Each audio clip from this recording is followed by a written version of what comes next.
അധ്യായം 2. ഇമെയിൽ അയച്ച് ഒരാഴ്ചയ്ക്ക് ശേഷം ഞാൻ ഹോളിവുഡ് റൂസ്വെൽറ്റ് ഹോട്ടലിന്റെ ലോബിയിലേക്ക് നടന്നു. പരുത്തിയുടേതെന്ന് തോന്നിപ്പിക്കുന്ന അത്രയും മൃദുവായ നീലക്കമ്പിളി സ്വെറ്ററും വശങ്ങളിൽ ചരടുകളുള്ള കറുത്ത പാന്റും എനിക്ക് കുറച്ചധികം ഉയരം തോന്നിക്കുന്ന ഷൂസുകളുമാണ് ഞാൻ ധരിച്ചിരുന്നത്. മിസ്റ്ററി നിർദ്ദേശിച്ച സാധനങ്ങൾ എന്റെ പോക്കറ്റുകളിൽ നിറഞ്ഞിരുന്നു. ഒരു പേന, നോട്ട് പാഡ്, ചൂയിംഗം, പിന്നെ കോണ്ടം. ഞാൻ മിസ്റ്ററിയെ പെട്ടെന്ന് തന്നെ തിരിച്ചറിഞ്ഞു. ഒരു വിക്ടോറിയൻ ചാരുകസേരയിൽ ലോകത്തെ മുഴുവൻ കീഴടക്കിയ ഭാവത്തിലുള്ള പുഞ്ചിരിയോടെ അദ്ദേഹം രാജകീയമായി ഇരിക്കുകയായിരുന്നു. അയഞ്ഞ നീല കലർന്ന കറുത്ത സ്യൂട്ടായിരുന്നു വേഷം. താടിയിൽ ഒരു ചെറിയ പിയേഴ്സിംഗ്, ലാബ്രറ്റ് പിയേഴ്സിംഗ് ഉണ്ടായിരുന്നു. നഖങ്ങളിൽ കറുത്ത പെയിന്റ് അടിച്ചിരുന്നു.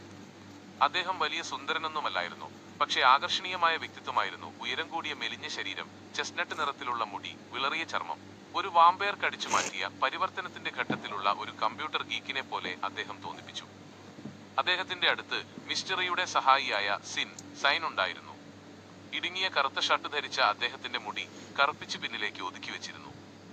വിദ്യാർത്ഥികളിൽ ആദ്യം എത്തിയത് ഞാനായിരുന്നു. നിന്റെ ടോപ്പ് സ്കോർ എത്രയാണ്?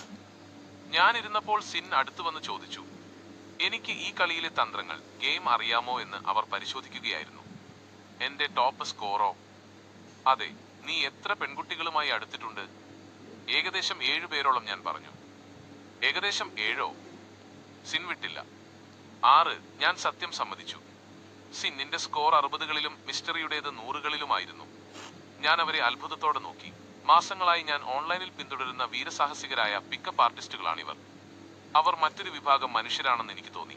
ലിയോപോൾഡ് ബ്ലൂമിനെയോ അലക്സ് പോർട്ട്നോയിനെയോ പോലെ സാഹിത്യത്തിലെ നായകന്മാരെ വേട്ടയാടിയിരുന്ന നിസ്സംഗതയ്ക്കും നിരാശയ്ക്കുമുള്ള മരുന്നും പരിഹാരവും ഇവരുടെ കയ്യിലുണ്ട്.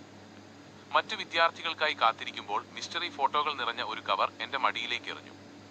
ഇതൊക്കെ ഞാൻ ഡേറ്റ് ചെയ്ത ചില സ്ത്രീകളാണ്, അദ്ദേഹം പറഞ്ഞു. ആ കവറിൽ അതിസുന്ദരികളായ സ്ത്രീകളുടെ ഫോട്ടോകളായിരുന്നു. മോഹിപ്പിക്കുന്ന ഒരു ജാപ്പനീസ് നടി, ലിവ് ടൈലറെ പോലിരിക്കുന്ന ഒരു യുവതി, ഒരു പെൻഹൌസ് പെറ്റ്, മിസ്റ്ററിയുടെ കാമുകിയായ പട്രീഷ്യ എന്ന സ്ട്രിപ്പർ, പിന്നെ ഒരു നൈറ്റ് ക്ലബിൽ വെച്ച് മിസ്റ്ററിയോടൊപ്പം ഇരിക്കുന്ന മറ്റൊരു യുവതി. ഇവയൊക്കെയായിരുന്നു അദ്ദേഹത്തിന്റെ യോഗ്യതാ സർട്ടിഫിക്കറ്റുകൾ. ആ രാത്രി മുഴുവൻ അവളുടെ ശരീരത്തിലേക്ക് മാത്രം നോക്കാതിരുന്നത് കൊണ്ടാണ് എനിക്ക് അവരെ ആകർഷിക്കാൻ കഴിഞ്ഞത്. ഞാൻ അവസാനത്തെ ഫോട്ടോയെക്കുറിച്ച് ചോദിച്ചപ്പോൾ അദ്ദേഹം വിശദീകരിച്ചു. ഒരു പിക്കപ്പ് ആർട്ടിസ്റ്റ് എപ്പോഴും മറ്റുള്ളവരിൽ നിന്ന് വ്യത്യസ്തനായിരിക്കണം. മറ്റെല്ലാവരും ചെയ്യുന്നത് നീ ഒരിക്കലും ചെയ്യരുത്. ഞാൻ ശ്രദ്ധയോടെ കേട്ടു. ഓരോ വാക്കും എന്റെ തലച്ചോറിൽ കൊത്തിവെക്കാൻ ഞാൻ ആഗ്രഹിച്ചു. ഇതൊരു വലിയ സംഭവമായിരുന്നു. 1980കളിൽ ഈ കമ്മ്യൂണിറ്റി സ്ഥാപിച്ച റോസ് ജെഫ്രീസ് ആയിരുന്നു ഇതിനു മുമ്പ് ഇത്തരം ക്ലാസുകൾ എടുത്തിരുന്നത്. എന്നാൽ ഇന്ന് ആദ്യമായി സെമിനാർ ഹാളിലെ സുരക്ഷിതത്വത്തിൽ നിന്ന് മാറി ക്ലബ്ബുകളിൽ നേരിട്ട് പോയി പരീക്ഷണം നടത്താൻ പോവുകയാണ്. രണ്ടാമത്തെ വിദ്യാർത്ഥി എത്തി. എക്സ്ട്രാ മാസ്ക് എന്നായിരുന്നു അദ്ദേഹം സ്വയം പരിചയപ്പെടുത്തിയത്. ഉയരം കൂടിയ 26 വയസ്സുള്ള വലിയ അയഞ്ഞ വസ്ത്രങ്ങൾ ധരിച്ച ഒരാളായിരുന്നു അദ്ദേഹം. ശരിയായ രീതിയിൽ മുടിവെട്ടുകയും വസ്ത്രം ധരിക്കുകയും ചെയ്താൽ അയാൾ ഒരു സുന്ദരനായി മാറുമായിരുന്നു. അയാളുടെ സ്കോർ എത്രയാണെന്ന് സിൻ ചോദിച്ചപ്പോൾ എക്സ്ട്രാ മാസ്ക് അല്പം അസ്വസ്ഥനായി തലചൊറിഞ്ഞു.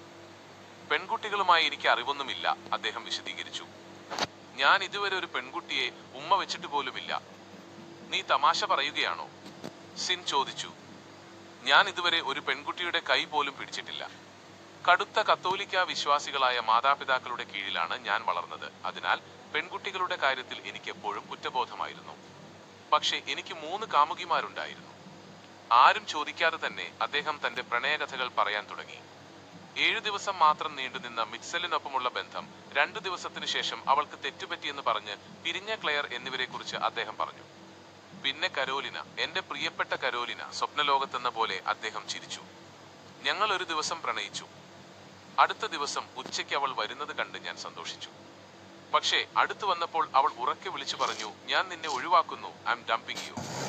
ഇതെല്ലാം നടന്നത് 6ാം ക്ലാസ്സിൽ പഠിക്കുമ്പോഴാണെന്ന് തോന്നുന്നു. എക്സ്ട്രാ മാസ്ക് സങ്കടത്തോടെ തലയാട്ടി.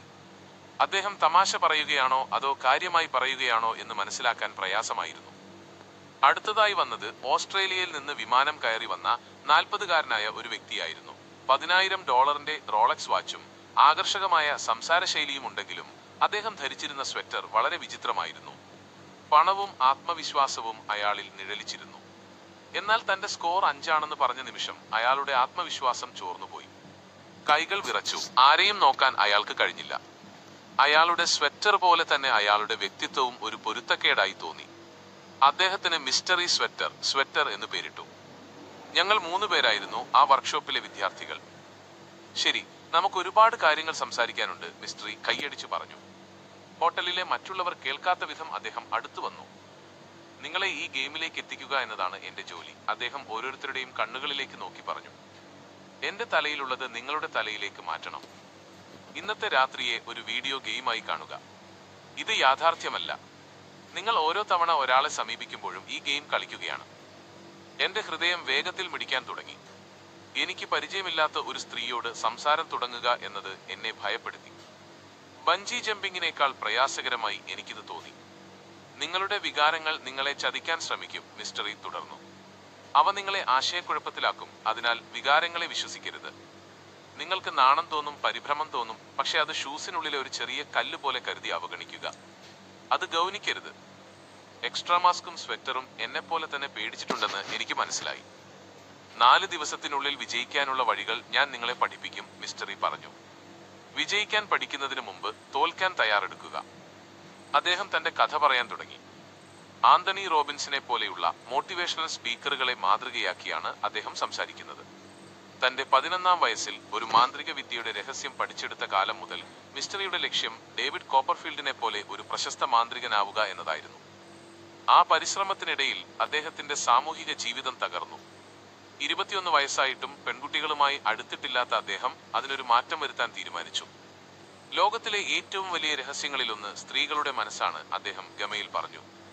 അതുകൊണ്ട് ഞാൻ അത് പരിഹരിക്കാൻ ഇറങ്ങി പുറപ്പെട്ടു. കാനഡയിലെ ടൊറന്റോയിലെ ബാറുകളിലും റെസ്റ്റോറന്റുകളിലും അദ്ദേഹം നിരന്തരം പോയി.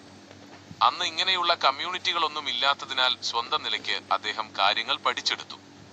അപരിചിതരോട് സംസാരിക്കാൻ ധൈര്യം സംഭരിക്കാൻ തന്നെ അദ്ദേഹത്തിന് ഒരുപാട് സമയം വേണ്ടി വന്നു. പരാജയങ്ങളിൽ നിന്നും അപമാനങ്ങളിൽ നിന്നും പഠിച്ചാണ് അദ്ദേഹം സ്ത്രീ പുരുഷ ബന്ധങ്ങളിലെ ഈ രീതികൾ കണ്ടെത്തിയത്.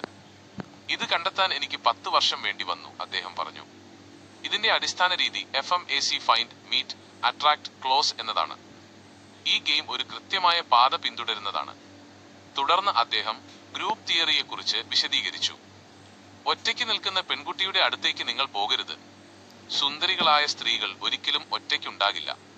ഒരു ഗ്രൂപ്പിനെ സമീപിച്ചാൽ നിങ്ങൾ ആഗ്രഹിക്കുന്ന സ്ത്രീയെ അവഗണിക്കുകയാണ് വേണ്ടതെന്ന് അദ്ദേഹം പറഞ്ഞു. പകരം അവളുടെ സുഹൃത്തുക്കളെയും അവിടെയുള്ള പുരുഷന്മാരെയും കയ്യിലെടുക്കുക. അവൾക്ക് നിങ്ങളിൽ താല്പര്യമുണ്ടാക്കാൻ നെഗ് എന്ന തന്ത്രം ഉപയോഗിക്കണം. നെഗ് എന്നാൽ ഒരു പുകഴ്ത്തലോ ഇകഴ്ത്തലോ അല്ല, അതിനിടയിലുള്ള ഒന്നാണ്.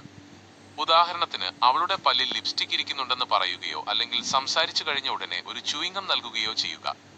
ഇത് അവളുടെ ആത്മവിശ്വാസം അല്പം കുറയ്ക്കുകയും നിങ്ങൾക്ക് അവളോട് വലിയ താല്പര്യമില്ലെന്ന് തോന്നിപ്പിക്കുകയും ചെയ്യും.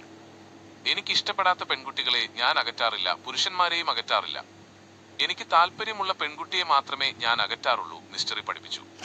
ഇന്ന് രാത്രി നിങ്ങൾക്കിത് കാണിച്ചു തരാം. നാളെ നിങ്ങൾ ഞാൻ പറയുന്നത് പോലെ ചെയ്താൽ 15 മിനിറ്റിനുള്ളിൽ ഒരു പെൺകുട്ടിയെ വശീകരിക്കാൻ നിങ്ങൾക്ക് സാധിക്കും. അദ്ദേഹം എക്സ്ട്രാ മാസ്കിനോട് ചോദിച്ചു. ഒരു ആൽഫ മെയിലിന്റെ ആൽഫ മെയിൽ 5 ഗുണങ്ങൾ പറയൂ. ആത്മവിശ്വാസം, ശരി. പിന്നെ ശക്തി, അല്ല. ശരീരഗന്ധം. സ്വെറ്ററും ഞാനും മിണ്ടാതിരുന്നു. ആൽഫ മെയിലിന്റെ 1ാമത്തെ ഗുണം ചിരിയാണ്, അദ്ദേഹം കൃത്രിമമായി പുഞ്ചിരിച്ചുകൊണ്ട് പറഞ്ഞു. ഒരു ക്ലബിലേക്ക് കടക്കുമ്പോൾ തന്നെ പുഞ്ചിരിക്കുക. അത് നിങ്ങൾ സന്തോഷവാനാണെന്നും ആത്മവിശ്വാസമുള്ളവനാണെന്നും തോന്നിപ്പിക്കും. സ്വെറ്റർ ചിരിക്കുന്നത് തനിക്ക് ഇഷ്ടമല്ലെന്ന് പറഞ്ഞെങ്കിലും മിസ്റ്ററി അത് സമ്മതിച്ചില്ല. പഴയത് തന്നെ ചെയ്തുകൊണ്ടിരുന്നാൽ പഴയ ഫലം തന്നെ ലഭിക്കും. ഇത് മിസ്റ്ററി മെത്തേഡാണ്. ആത്മവിശ്വാസത്തിനും പുഞ്ചിരിക്കും പുറമെ വൃത്തിയുള്ള വേഷം, തമാശ പറയാനുള്ള കഴിവ്, മറ്റുള്ളവരുമായി ഇടപഴകാനുള്ള കഴിവ്, ഒരു ഗ്രൂപ്പിന്റെ ശ്രദ്ധാകേന്ദ്രമാവുക എന്നിവയാണ് മറ്റു ഗുണങ്ങളെന്ന് ഞങ്ങൾ പഠിച്ചു. അപ്പോഴാണ് എനിക്കൊരു കാര്യം മനസ്സിലായത്. ഞങ്ങളുടെ മാതാപിതാക്കളും സുഹൃത്തുക്കളും ഞങ്ങളെ വേണ്ട പോലെ പഠിപ്പിക്കാത്തതുകൊണ്ടാണ് ഞങ്ങൾ ഇവിടെ എത്തിയിരിക്കുന്നത്. ഒരു പൂർണ്ണമായ സാമൂഹിക ജീവിയാകാനുള്ള കഴിവുകൾ വർഷങ്ങൾക്കിപ്പുറം ഇപ്പോൾ പഠിക്കേണ്ടി വന്നിരിക്കുന്നു. മിസ്റ്ററി ഓരോരുത്തരോടും അവർക്ക് എങ്ങനെയുള്ള പെൺകുട്ടികളെയാണ് വേണ്ടതെന്ന് ചോദിച്ചു. സ്വെറ്റർ തന്റെ കയ്യിലുണ്ടായിരുന്ന ഒരു ലിസ്റ്റ് വായിച്ചു. തനിക്കൊരു ഭാര്യയെ വേണമെന്നും അവൾ സുന്ദരിയും ബുദ്ധിമതിയുമായിരിക്കണമെന്നും അദ്ദേഹം പറഞ്ഞു. മിസ്റ്ററി അയാളെ കളിയാക്കി. നീ കാണാൻ സാധാരണക്കാരനെ പോലെ ഇരിക്കുന്നു. അങ്ങനെയുള്ളവർക്ക് സാധാരണ പെൺകുട്ടികളെയേ കിട്ടൂ. നിന്റെ ഈ പാന്റ് ഓഫീസിലേക്കുള്ളതാണ്, ക്ലബിലേക്കല്ല. നിന്റെ ഈ സ്വെറ്റർ ചുട്ടിരിക്കണം. നിനക്ക് 10ാം നമ്പർ മികച്ച പെൺകുട്ടികളെ വേണമെങ്കിൽ പീകോക്ക് തിയറി പഠിക്കണം. മറ്റുള്ളവരുടെ ശ്രദ്ധ ആകർഷിക്കാൻ തിളക്കമുള്ള ഷർട്ടും തൊപ്പിയും ആഭരണങ്ങളും ധരിക്കണം എന്നതാണ് ഈ തിയറി. മയിൽ തന്റെ പീലി വിടർത്തുന്നത് പോലെ പുരുഷനും വസ്ത്രധാരണത്തിലൂടെ വേറിട്ട് നിൽക്കണം. എന്റെ കാര്യത്തിലും മിസ്റ്ററിക്ക് ഒരുപാട് മാറ്റങ്ങൾ നിർദ്ദേശിക്കാനുണ്ടായിരുന്നു. കണ്ണട മാറ്റുക, താടി ശരിയാക്കുക, മുടി വെട്ടുക, കൂടുതൽ ആഭരണങ്ങൾ ധരിക്കുക. ഞാൻ അതെല്ലാം കുറിച്ചെടുത്തു. നീ ഉപയോഗിക്കേണ്ട ഒരു തുടക്കം ഓപ്പണർ ഞാൻ പറഞ്ഞുതരാം, അദ്ദേഹം എന്നോട് പറഞ്ഞു. ഒരു ഗ്രൂപ്പുമായി സംസാരം തുടങ്ങാനുള്ള ഒരു സംഭാഷണമാണിത്. നീ ആ ഗ്രൂപ്പിനോട് ഇവിടെ പാർട്ടി തുടങ്ങിക്കഴിഞ്ഞു എന്ന് തോന്നുന്നു എന്ന് പറയണം. എന്നിട്ട് നിനക്കിഷ്ടമുള്ള പെൺകുട്ടിയുടെ നേരെ തിരിഞ്ഞ് ഞാനൊരു ഗേ അല്ലായിരുന്നെങ്കിൽ നീ എന്റേതായേനെ എന്ന് പറയണം. എന്റെ മുഖം ചുവന്നു. സത്യമാണോ? ഇത് എങ്ങനെ സഹായിക്കും? അവൾക്ക് നിന്നോട് താല്പര്യം തോന്നിക്കഴിഞ്ഞാൽ നീ ഗേ ആണോ അല്ലയോ എന്നത് ഒരു വിഷയമല്ല. പക്ഷേ ഇത് കള്ളം പറയുന്നതല്ലേ? ഇത് കള്ളമല്ല, ഇത് വശീകരിക്കാനുള്ള ഒരു തന്ത്രമാണ് ഫ്ലേട്ടിംഗ്. മറ്റ് ചില ഉദാഹരണങ്ങളും അദ്ദേഹം പറഞ്ഞു തന്നു. അപരിചിതരുമായി സംസാരിക്കാനുള്ള വഴികൾ മാത്രമാണിത്. മിസ്റ്ററി മെത്തേഡ് അനുസരിച്ച് പെൺകുട്ടിയുടെ അടുത്തേക്ക് ലൈംഗികമായ ഉദ്ദേശത്തോടെ നേരിട്ട് പോകരുത്. സാധാരണക്കാർ ഉടനെ പെൺകുട്ടിയുടെ പുറകെ പോകും. എന്നാൽ പ്രഗത്ഭർ 8 മുതൽ 10 മിനിറ്റ് വരെ കാത്തിരിക്കും. ഹോട്ടലിൽ നിന്ന് ഇറങ്ങുമ്പോൾ അദ്ദേഹം പറഞ്ഞു, തന്ത്രങ്ങളും വാക്കുകളും പുതിയ രീതികളും പഠിച്ച് ഞങ്ങൾ ക്ലബ്ബുകളിലേക്ക് പുറപ്പെടാൻ തയ്യാറായി.